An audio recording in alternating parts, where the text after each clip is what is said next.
어제 결혼식이 있었습니다. 이 봄이 되어지고 그리고 무엇보다도 코로나가 물러가면서 이제 많은 결혼식을 올리게 됩니다. 결혼할 때의 그 들뜬 기분, 행복해야 되겠다. 그러면서 결혼할 때 하는 이야기가 있습니다. 예쁘게 살겠습니다. 잘 살겠습니다. 그런데 막상 결혼을 하고 시간이 지나고 세월이 지나다 보면 기분같이 마음의 그 다짐같이 예쁘게 잘 살아갈 수 있을까요? 힘듭니다. 어려움과 고난이 찾아옵니다. 마음 같아서는 늘 예쁘게 살고 싶은데 모난 구석이 있고, 그리고 이 세상 속에서의 인생의 그 암초들이 여기저기 도사리고 있는 것이지요. 그러면서도 인생은 익어갑니다. 그 고난 가운데서 세월이 지나면서 곡식이 익어가듯이 인생이 그렇게 익어가는 것이죠.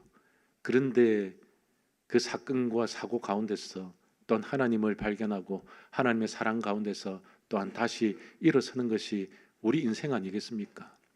다 예쁘게만 살 수 있겠습니까? 오늘 본문에 보게 되어지면 이 나오미 가정, 이 엘리멜렉의 가정이 처음에는 결혼했을 때 그런 생각을 했을 겁니다. 우리 한번 잘 살아보자. 행복하게 살아보자. 예쁘게 정말 잘 한번 살아보자. 그런 기대감을 가지고 결혼 생활을 했을 겁니다. 그런데 세월이 지나서 이 고향 땅 베들레헴에 흉년이 들었습니다. 이 흉년이 들자 그들의 마음이 불안해지고 초조해진 것이지요. 우리 인생에도 흉년이 들 때가 있습니다. 그때 우리는 어떻게 해야 될까요? 오늘 이 말씀을 통해서 이 엘리멜렉의 가정뿐만 아니라 이스라엘 전체에, 그리고 베들레헴 이 땅에 흉년이 든 것을 어떻게 해석하고 어떻게 받아들이고 어떻게 대처해야 되는가? 우리도 마찬가지 아닙니까? 인생을 살면서 우리에게도 갑작스러운 흉년이 다가올 때가 있습니다. 그때 우리의 해석, 하나님께서 우리를 이 흉년을 통해서 어떻게 해석해 주시는가? 그리고 그 해석을 통해서 이 흉년의 때를 잘 살아내고 극복하고, 그리고 풍년을 기다릴 수 있는 그 마음의 여유와 신앙이 우리에게 있어야 되지 않겠습니까? 그런데 고향 땅에 흉년이 들자마자 보따리를 챙겨서 모압 땅으로 이사를 가버렸습니다. 참으로 안타까운 사건이 아닐 수 없습니다. 그런데 그쪽에 가서 잘 살아야 되는데 그렇지도 못했습니다. 남편 엘리멜렉이 죽어버렸습니다. 과부가 되었습니다. 청산가부. 어떻게 그 여인의 힘으로 살아내야 할지 막막하지 않습니까? 그런데 두 아들, 힘이 되었던 두 아들조차도 병이 들었는지 어떤 사고였는지 알 수는 없지만 두 아들까지 죽어버렸습니다. 그리고 며느리 둘과, 그리고 자기 자신밖에 의지할 곳 없는 그곳에서, 이방 땅에서 살아내어야만 했습니다. 남의 집 가정 사정이지만 참으로 안타깝지 않습니까? 어떻게 복이 저렇게 없을까? 지지리도 없을까? 청산가부가 되고 두 아들마저 잃어버린 그 여인을 바라볼 때에 참으로 안타깝지 않습니까? 그런데 이것은 현실 속에서도 찾아오는 것입니다. 우리 교회도 마찬가지고, 그리고 이 땅을 살아가는 이 현실 가운데서도 이런 나오미와 같은 인생을 살아온 여인들이 있다는 것입니다. 한편으로는 안타깝고 한편으로는 어떻게 저렇게 인생을 살아낼 수 있겠는가? 참으로 힘들고 어려운 저 흉년의 시절을 어떻게 견뎌낼 수 있겠는가? 그렇다면 우리는 질문해 보아야 합니다. 왜 인생의 흉년을 주셨을까? 이 엘리멜렉의 가정, 이 나오미의 가정, 하나님의 백성임에도 불구하고 어찌하여서 하나님께서 이 땅에 그 가정 가운데에 흉년을 주시고 남편과 아들을 다 가져가시겠는가? 이유가 있다는 것입니다. 이 질문 가운데에 하나님께서는 우리에게 말씀하십니다. 주인이 누구인지 알라는 것입니다. 너희들의 인생의 주인이 과연 누구냐? 인생의 흉년이 들었을 때에 하나님 앞에 나와서 기도해야 됩니다. 왜냐하면 주인이시기 때문에 하나님께 물어봐야 되지요. 하나님, 우리의 이 인생의 흉년을 하나님 해석해 주십시오. 그리고 이 흉년을 어떻게 극복할 수 있는지 하나님 지혜를 주십시오. 이것이 믿음의 사람의 기본 자세라는 것입니다. 그럼에도 불구하고 이 나오미의 가정은 하나님께 묻지 아니하였다는 것이지요. 자기의 생각과 판단 가운데서 살아갔다는 것입니다. 그래서 하나님께서는 이 흉년을 주시면서 누가 주인인지, 이 유다 땅의 주인이 누구인지, 너의 가정의 주인이 누구인지 하나님께서 알게 하시기 위해서 흉년을 주셨다는 것입니다. 오늘 한 가정이 몰락하는 사건을 보게 되었습니다. 이 몰락하는 이 가정의 영적인 사건들을 바라보면서 이 유대인들, 이스라엘 백성들이 하나님 앞에 잘못 살았다는 것을 보여주고 있습니다. 이것은 비단 그때의 사건뿐만이 아닙니다. 오늘날 우리의 모습이기도 합니다. 우리가 가정 속에서, 그리고 이 나라 이 민족이 하나님 보실 때에 바르게 살아가고 있는가?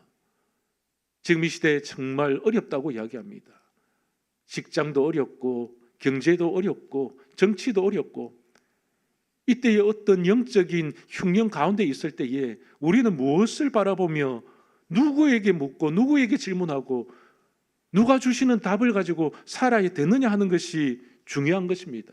이스라엘 공동체에 하나님께 묻지 않았습니다. 오늘 본문에 보게 되어지면 사사시대라고 이야기하고 있습니다. 사사시대의 가장 큰 특징이 왕이 없으므로 자기의 소견대로 살았다, 그렇게 성경은 말씀합니다. 자기의 생각대로, 마음대로, 자기의 뜻대로 자기가 가고 싶은 곳에 가고 자기의 생각하고 계획하고 설계한 대로 살아가는데, 그것이 하나님 보실 때의 죄가 되었다는 것입니다. 여러분, 인생에 흉년이 왔을 때 하나님께 엎드려야 되지 않겠습니까? 하나님, 어찌하면 이 흉년을 극복할 수 있겠습니까? 답을 좀 가르쳐 주십시오. 하나님, 어찌하여서 나에게 이런 흉년이 들었는지 하나님 풀어나갈 수 있는 힘을 주시고 지혜도 주십시오. 나의 인생을 해석해 주십시오. 요셉의 신앙 고백이 무엇입니까? 해석은 하나님께 있나이다. 우리 모든 환경으로 다가오는 어려움들의 그 해석은 하나님의 손에 있다는 겁니다. 그래서 우리는 하나님의 주인 되심을 인정하고 하나님께 물어가면서 인생의 흉년을 극복할 수 있어야 되는 것입니다. 그런데 이 가정은 그렇지 않았습니다. 자기의 힘대로 살아가면, 자기의 스타일대로 살아가면 되는 줄 알았습니다. 믿음이라는 것이 무엇일까요? 자기의 스타일을 포기하는 겁니다. 믿음이라는 것은 자기의 스타일을 포기하고 하나님 스타일대로 살아가는 겁니다. 믿음은 내 방법과 내 계획을 포기하고 하나님의 방법과 하나님의 계획 안에서 살아갈 수 있어야 됩니다. 그래서 그 믿음 안에 살아갈 때에 하나님의 임재를 경험하고 하나님 살아계심을 인정하고 하나님께서 내 인생의 주인 되심을 인정함으로 여호와께서 나의 목자가 되신다는 사실 앞에 주님이 가르쳐 주시는 그 길을 따라서 걸어가게 되면 모든 인생의 흉년을 극복할 줄 믿으시기를 소망합니다. 사람은요, 누구나 실수할 수 있습니다. 그런데 진짜 죄가 되는 것이 무엇일까요? 실수가 죄가 아니라 실수를 돌이키지 않는 것, 하나님께 묻지 않고 살아가는 것이 죄가 된다는 것입니다. 여러분, 사울 왕을 잘 아시지요? 그는 참으로 똑똑한 왕이었습니다. 얼굴도 잘생기고 키도 크고 겸손한 왕이었지요. 그런데 왜 그가 계속해서 타락의 길을 걸어가고 하나님께서 버리셨을까요? 이유가 있습니다. 역대상 19장 14절에 여호와께 묻지 아니하였으므로 여호와께서 그를 죽이시고 그 나라를 이새의 아들 다윗에게 넘겨 주셨더라. 여호와께 묻지 아니하였으므로, 원어를 해석하면 이런 말씀입니다. 하나님의 말씀에 대항하였으므로. 여러분, 한번 생각해 보십시오. 여호와께 묻지 아니한 것이 하나님을 대적하고 하나님을 대항했다는 겁니다. 믿음의 백성들이 하나님의 그 말씀을 쫓아서 살아가지 않고 하나님께 묻지 않고 하나님께 기도하지 않고 하나님께 간구하지 않는 것이 어떤 것이냐? 하나님을 대적한다는 것입니다. 하나님께 물어야 되는데, 하나님께 질문해야 되는데, 하나님 내 인생을 어떻게 살아야 됩니까? 라고 하나님께 엎드려서 눈물로서 기도해야 되는데, 내 뜻대로 살아가는 것, 내 주관대로 살아가는 것, 그것 자체가 하나님을 대적하고 대항한다는 것입니다. 하나님께서도 우리 인생에 흉년을 주실 때가 있습니다. 그때는 무엇을 의미합니까? 얘야, 나와 대화 좀 하자. 나와 좀 이야기를 나누자. 하나님께서 새로운 관계를 형성하시고 하나님께서 이 관계 속에서 만남을 추구하시기 위한 것이란 겁니다. 그러면 빨리 대화를 해야 되지 않겠습니까? 빨리 하나님께 엎드려야 되지 않겠습니까? 하나님께서 손짓하시고 하나님께서 사인하시면 우리가 그 말씀에 순종해야 되지 않겠습니까? 그래야만 하나님과 더 가까워지지 않겠습니까? 그런데 이 나오미의 가정은 오히려 하나님을 떠나버렸습니다. 2절 하반절에 보니까 그들이 모압 지방에 들어가서 거기 살더니라고 되어져 있습니다. 모압 지방에 들어갈 때에, 이사 갈 때는 어떤 생각이었겠습니까? 우리 인생이 좀 풀리면은, 잘 살게 되어지면은 다시 고향 땅으로 돌아와야지. 하나님을 완전히 떠난 것은 아니었습니다. 그런데 모압 지방에서 살다 보니까 어떤 형편이었는지는 알 수는 없지만 그곳에 그냥 눌러 앉았다는 겁니다. 그래서 거기 살더니 거류한 것이 아니라 완전히 뿌리를 내리고 살았다는 겁니다. 하나님과 완전히 작별하고 이별하고 헤어졌다는 겁니다. 전에도 한번 말씀드렸죠. 하나님과 헤어질 결심을 하고 모압 땅으로 왔는데 이제는 완전히 하나님을 잊어버리고 살게 되어졌다는 것입니다. 여러분, 너무 멀어지면요, 못 돌아갑니다. 안 돌아가는 것이 아니고, 우리 인생의 형편을 한번 보십시다. 때로는 우리는 인생에 방학을 합니다. 하나님, 제가 때가 되어지면 하나님 가겠습니다.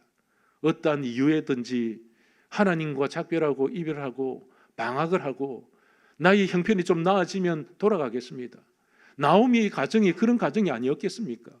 내가 좀 입술에 풀칠이라도 하고 우리 자녀 새끼들 좀 키워놓고 그러면 내가 돌아가겠습니다. 내가 그래도 이 땅 가운데서 살만하게 되어지면 하나님께로 돌아가겠습니다. 그런 마음의 자세를 가지고 모압 땅에 살았는데, 그런데 이제는 하나님께 영영 이별을 구하고 돌아가지 못한 상황이 되어져 버렸다는 것입니다. 안 돌아간 것이 아니라 못 돌아가게 되어져 버린 것입니다. 우리 인생의 방학이 길어지면요, 하나님께 못 돌아갑니다. 우리 젊은 청년들, 젊은이들 있지 않습니까? 코로나를 겪으면서, 그러면서 이제 한 분, 두 분 빠져나갑니다. 가정에서 예배 드린다고 하고 스마트폰으로 예배 드리고, 그런데 그렇게 떠나갔는데 돌아옵니까? 안 돌아옵니다. 안 돌아오다가 나중에는 어떻게 됩니까? 못 돌아오는 것이죠. 마음이 움직이지 않는다는 겁니다. 더 이상 용기가 생기지 않는다는 겁니다. 부끄럽고 수치스럽고 자기의 모습을 들여다보고, 그런데 한편으로는 그렇습니다. 내가 이렇게 잘 살아갔는데 하나님이 필요 없다는 겁니다. 못 돌아간다는 겁니다. 이곳에 내 삶의 터전이 있고 나의 방식대로 살아가면 돈을 벌고 출세하고 마음껏 하면서 살아갈 수 있는데 내가 왜 갈 필요가 없다. 그러다가 이제는 영영 돌아오지 못한다는 겁니다.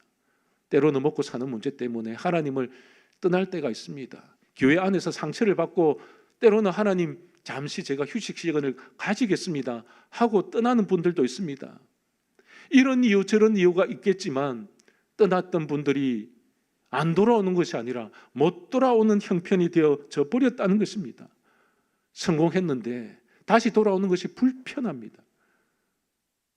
다시 가족들을 바라보고 성도들을 바라보고 그리고 이웃을 바라보고 이스라엘 공동체에 들어오는 것 자체가 자기에는 너무나도 부끄럽고 어떤 이유에서든지 올 수 없는 형편이 되어져 버렸다는 겁니다. 그렇게 세월이 흘렀습니다. 남편이 죽었습니다. 그러면 하나님의 사인 아니겠습니까? 돌아와야지. 와서 하나님을 섬겨야지. 하나님께서 해석해 주시는 그 삶을 살아야지. 하나님께서는 계속해서 사인을 주십니다. 우리 인생에 잘 될 때도 하나님께서는 사인을 주시지만 우리 인생에 흉년이 들 때에도 하나님의 사인인 것입니다. 그런데 이 모압 땅에서 살아가면서 남편이 죽었다면 이것이 하나님의 사인으로 받아들여야 되지 않겠습니까? 그런데도 깨닫지를 못합니다. 세월이 더 흐릅니다. 두 아들이 죽습니다. 이것도 하나님의 사인이었습니다. 너 이제 돌이키지 않으면 더 큰 일들이 벌어질 수 있어. 나에게로 돌아와. 세월이 지나면서 남편을 잃고 자식을 잃었습니다. 두 아들을 잃었습니다. 이제는 더 이상 의지할 것이 없습니다. 왜 하나님께서 이렇게 하셨을까요? 너의 주인은 나라는 것입니다. 여호와 하나님이시라는 겁니다. 너의 남편도 의지하지 말고 자식도 의지하지 말고 너의 권세도 의지하지 말고 너가 가지고 있는 그 물질도 의지하지 마라. 의지할 수 있는 것은 여호와 하나님밖에 없다. 그래서 빨리 돌아와라. 그런데 그때도 깨닫지를 못했습니다. 오늘 4절과 5절 말씀 뒤에 보면 이런 말씀이 있습니다. 그들이 거기에 거주한 지 10년쯤에 말론과 기련 두 사람이 다 죽고 그 여인은 두 아들과 남편의 뒤에 남았더라. 참으로 슬픈 인생 아닙니까? 어떻게 이런 비극적인 인생을 살아갈 수 있습니까? 처음 결혼했을 때 이렇게 될 거라고 알았겠습니까? 몰랐을 겁니다. 그래도 살다 보면 꽃이 피고 그래도 살다 보면 열매를 맺고 그래도 견디고 버텨내면 그나마 떵떵거리면서 살 수 있지 않을까? 그런 꽃길을 걷지 않을까? 그런 생각 가운데서 하나님을 버리고 떠나고, 그런데 오늘 본문에 보게 되어진 것은 10년이라는 세월이었습니다. 10년이라는 세월 동안 그의 인생의 열매가 무엇입니까? 아무것도 없다는 겁니다. 남편도 죽었고 두 아들도 죽었다, 그렇게 되어져 있습니다. 그런데 하나님께서는 무엇을 하셨을까요? 이 10년이라는 세월 동안 하나님은 도대체 무엇을 하셨을까요? 이 나오미가 깨닫지 못한 것이 있었습니다. 하나님께서는 이 10년 세월 나오미의 가정을 집중하고 계셨고 잊지 아니하시고 기억하고 계시고 돌아보셨다는 겁니다. 나오미만 몰랐습니다. 이 가정만 몰랐다는 것입니다. 우리가 하나님을 잊어도 하나님은 우리를 잊지 아니하십니다. 우리가 하나님을 떠나도 하나님은 우리를 떠나지 아니하셨습니다. 우리가 하나님을 버린다 할지라도 여호와 하나님께서는 우리를 버리시지 아니하셨습니다. 이것을 깨닫고 돌아오라고 하나님께서 사인을 보내심에도 불구하고 이 나오미가 이 10년 세월 가운데에서도 깨닫지 못했다는 것입니다. 우리도 마찬가지입니다. 인생을 살아가면서 인생의 고난이 찾아올 때에 하나님 나 버리신 것 아닙니까? 하지만 주님께서 말씀하십니다. 난 너를 버린 적이 없다. 나는 너를 떠난 적이 없다. 나는 너를 한 번도 잊은 적이 없다. 어떻게 젖먹이의 아이를 어미가 잊을 수가 있겠습니까? 부모가 그 아이를 잊는다 할지라도, 어미가 그 자식을 잊어버린다 할지라도 나 여호와는 너희들을 잊지 아니할 것이다. 10년의 세월 가운데서 여호와 하나님께서는 한 번도 잊은 적이 없습니다. 그 시련의 계절, 그 유다 땅에 흉년이 들었을 때에도 하나님께서는 이 가정과 함께 하셨습니다. 그들이 눈물을 흘리면서 고향 땅을 떠나올 때에도 여호와 하나님께서는 그들을 잊지 아니하셨습니다. 모압에서 10년 세월을 살아가면서도 고진 힘듦과 어려운 가운데서 또한 그 땅에 또 흉년이 들었음에도 불구하고 여호와 하나님께서는 나오미를 보고 계셨습니다. 집중하고 계셨습니다. 남편이 죽었을 때에 나오미의 눈물이 끊어지지 않을 그 상황 가운데서도 여호와 하나님께서는 나오미를 보고 계셨습니다. 잊지 아니하셨습니다. 자식을 땅에 묻은 그 순간 참으로 애타는 그 마음 가운데서 그 땅바닥에 주저앉아서 눈물 흘리고 있을 그 나오미를 하나님께서는 잊지 아니하시고 10년 세월 동안 동행해 주셨다는 것입니다. 그런데 우리는 그 10년의 세월, 이 나오미가 느끼지 못했던 그 세월 가운데서 하나님을 잊어버리고 살았던 것이었습니다. 하나님께서는 우리가 하나님을 잊어버릴 때에 하나님께서 우리를 돌이키시기 위해서 우리에게 가장 소중한 것들을 가져가실 때가 있습니다. 이 나오미에게 가장 중요했던 것, 소중하게 했던 것은 남편이었고 그리고 2명의 자식이었습니다. 가져가십니다. 하나님의 방식이 그렇습니다. 어쩌겠습니까? 이 땅을 살아가는 사람들, 물질을 가장 소중하게 여긴다면 하나님께서는 그 물질을 가져가십니다. 권세를 소중하게 여기는 사람은요, 권세를 하나님께서 가져가 버리십니다. 나에게 명예가 가장 소중하다고 여기는 그 사람에게서 명예를 빼앗아 가버립니다. 여러분, 얼마 전에 대통령도 탄핵받지 않습니까?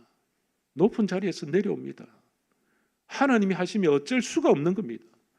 나의 목숨을 가장 귀하게 여긴다면 우리의 목숨까지도 가져가십니다. 우리가 가장 소중하게 여기는 것이 무엇일까요? 그리고 10년 세월 그렇게 살았습니다. 그러면서 인생의 그 뒤안길을 들여다보면서 회고합니다. 인생의 회고. 무엇입니까? 내가 주인이 아니구나. 하나님이 주인이시구나. 내가 할 수 있는 일이 아무것도 없구나. 하나님께서 하셔야 되는 것이나 나의 것이 아니구나. 다 하나님의 것이구나. 남편도 자식도 내가 가진 그 모든 소유도 하나님의 것이구나. 늦게나마 이 나오미가 깨닫게 되어집니다. 여러분, 이 나오미는요, 이름이 기쁨입니다. 기쁨. 그런데 그의 인생이 슬픔으로 변했습니다. 그래서 그가 한 이야기가 있습니다. 나를 나오미라 말하지 말고, 부르지 말고 나를 말하라 해라. 나는 슬픔이다. 그의 인생이 왜 슬픔의 자리로 갔겠습니까? 하나님을 모시고 살지 못했기 때문에. 그런데 하나님께서는 잊지 아니하시고 오늘 이 말씀을 우리에게 주십니다. 6절 말씀, 여호와께서 자기 백성을 돌보시사 그들에게 양식을 주셨다 함을 듣고 이에 두 며느리와 함께 일어나 모압 지방에 돌아오려 하여. 분명하게 오늘 말씀합니다. 여호와께서 자기 백성을 돌보시사. 여러분, 하나님께서는 이스라엘 백성들을 돌보셨다는 것입니다. 흉년 가운데서도 사실은 하나님께서 돌보셨습니다. 나에게 좀 돌아오라고 하나님께서는 사인을 보내셨지만 그들이 돌아오지 않았습니다. 그럼에도 불구하고 하나님께서는 잊지 아니하시고 그들을 눈동자같이 지키시며 보호하신 바 되어서 돌보셨다고 말씀합니다. 그래서 양식을 주셨다. 사랑하는 성도 여러분, 우리의 가정을 하나님께서 돌보셨습니다. 여러분, 이 자리까지 나와서 예배드릴 수 있는 것, 하나님 앞에 감격하며 살아갈 수 있는 것, 여호와 하나님께서 돌보시지 아니하셨다면, 하나님께서 은혜 베풀어 주시지 아니하셨다면 우리는 이 자리에 나와서 하나님 앞에 감격적인 예배를 드릴 수 없었을 것입니다. 모압 땅 가운데서 실패하여서도, 우리 인생 가운데서 실패하고 넘어지고 깨졌다 할지라도, 남편을 잃어버리고 두 아들을 떠나보냈다 할지라도 여호와 하나님께서 너의 가정을 내가 지켜주셨다. 내가 너와 함께 해주셨다. 우리도 마찬가지입니다. 우리 인생의 고백이 하나님께서 돌봐 주셨다. 하나님께서 나의 자식을 돌봐 주시고, 하나님께서 나의 사업을 돌봐 주시고, 하나님께서 나의 가정을 돌봐 주셨다. 하나님께서 우리 양무리 교회를 지켜주셨다. 하나님께서는 불꽃 같은 눈으로 오늘도 우리를 돌보시며 오늘도 우리를 지키시며 오늘도 우리와 함께하여 주실 줄 믿으시기를 소망합니다.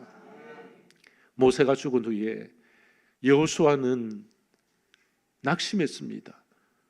자기 자신에게 지도력이 없고 경험도 없고 모세와만큼 그렇게 대단한 인물이 아니라는 것을 스스로 자각하고 있었습니다. 그래서 그는 두려웠습니다. 하나님, 제가 어떻게 해야 될까요? 어찌해야 할까요? 그때 하나님께서는 이 여호수아에게 격려의 말씀을 주셨습니다. 여호수아 1장 5절에 네 평생에 너를 능히 대적할 자가 없으리니 내가 모세와 함께 있었던 것 같이 너와 함께 있을 것임이니라.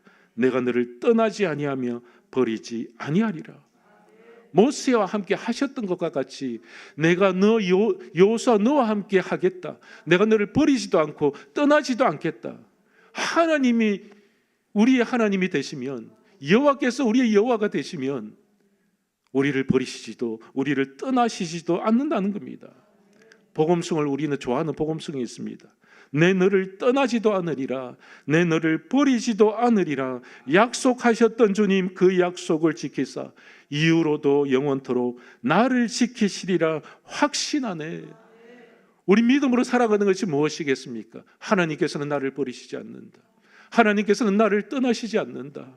내가 때로는 하나님을 외면하고, 내가 하나님을 때로는 버리고, 내가 때로는 하나님의 말씀을 벗어버리고 살아갈 때도 있었지만, 여호와 하나님께서는 여전히 나를 사랑하시고 여전히 나를 집중하시고 여전히 나를 돌아보신다. 내 인생의 흉년 가운데서도 하나님께서는 내 인생의 풍년을 준비하고 계시는 신실하신 하나님이시다. 사랑하는 성도 여러분, 그 신실하신 하나님을 믿고 신실하신 여호와를 믿고 신실하신 하나님의 백성이 다 되시기를 소망합니다. 그래서 마지막으로 여호와 하나님께서는 이 흉년의 때에 기회를 주신다는 겁니다. 19절 말씀에 이에 그 두 사람이 베들레헴에 갔더라. 베들레헴에 이를 때에 온 성읍이 그들로 말미암아 떠들며 이르기를 이가 나옴이냐 하는지라. 여러분, 우리 나옴이라 한번 생각해 봅시다. 고향에 들어가는 것 자체가 부끄러웠을 겁니다. 고개를 들 수 없었을 겁니다. 이웃들이 그래도 위로해 줬겠죠. 아이고, 얼마나 고생했어. 얼마나 이방 땅 가운데서 그렇게 피눈물 흘리면서 위로했겠지요. 그런데 뒤돌아서서 욕하지 않았겠습니까? 그럴 줄 알았다. 그렇게 하나님을 떠나더니만 잘 됐다. 꼴보기 좋다. 저런 꼴이 되어서 거지가 되어서 돌아왔구나. 이것이 사람의 심리입니다. 뒤돌아서서 욕한다는 것을 이 나오미는 알고 있었습니다. 그런데 고향 땅에 돌아왔습니다. 용기가 필요합니다.